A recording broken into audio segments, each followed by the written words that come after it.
question écrite adressée au ministre de l'économie par rapport bien entendu à la flambée de prix observée dans la ville de Goma depuis quelques jours déjà.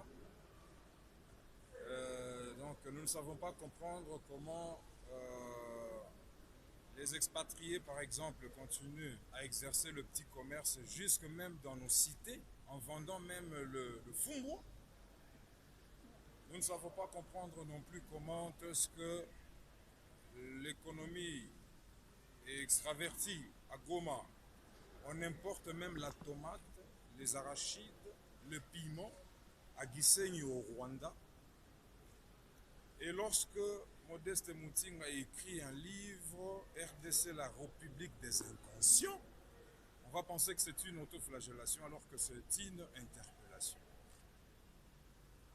Au-delà de cette initiative, nous sommes venus faire le suivi de notre loi, la modification de la loi portant organisation et fonctionnement de FRDC. Une loi très importante sans laquelle le FRDC ne gagneront jamais la guerre. Surtout en cette période d'état de siège. Qu'on ne se voile pas la face. Le ministre de la Défense est conscient. Le chef de la maison militaire du chef de l'État est conscient que sans cette loi-là, on ne gagnera pas la guerre parce que nous avons deux chaînes de commandement et il y a chevauchement, il n'y a pas célérité. Cette loi-là avait été bloquée par le vice-président Kabound. Je ne sais pas pourquoi. Je sers la République et non pas les individus. Nous sommes venus aussi pour faire le suivi par rapport à cette question écrite adressée le 20 janvier 2020 à son Excellence Monsieur le Premier ministre par rapport bien entendu à l'insécurité à l'Est persistante, à l'Est malgré l'état de siège, par rapport à la gestion calamiteuse et de sinistrés du volcan Nyiragongo, par rapport à la taxe RAM, Dieu merci, nous avons combattu cette taxe-là et elle est partie, et aussi enfin par rapport à la faillite de la BIAC, des Kopek Imara et Mekrego. Quand est-ce que les épargnants auront leur argent? Un état de droit. Bon, et on oublie.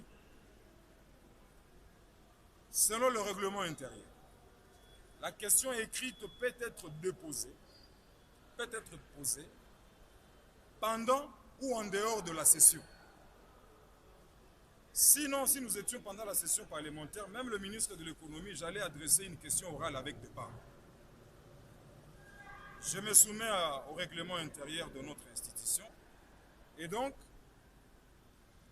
l'article 179 de ce règlement intérieur stipule que cette question écrite, en dehors 10 jours de sa réception, eh bien, il faut une réponse adressée à notre bureau et qu'on doit me transmettre.